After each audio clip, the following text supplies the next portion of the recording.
ఏముంది, పెళ్లి చేసుకున్నాక మార్చుకోవచ్చులే. చాలా జాగ్రత్త అమ్మా.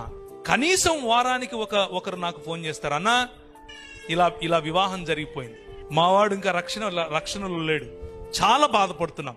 ముఖ్యంగా సహోదరులకు చెప్తున్నా, take a stand my sister. అవతలి వ్యక్తి యేసు ప్రభువును నమ్మి రక్షింపబడినటువంటి విశ్వాసి అయితే తప్ప మీ జీవితాల్లో వారిని అనుమతించకండి.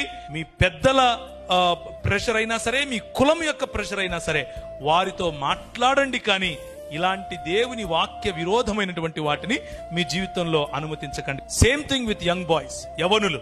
చాలాసార్లు ఈ ఉదాహరణ చెప్తూ ఉంటాను. మిద్దెకి ఒక ఆయన తాడేసాడంట కిందోడికి.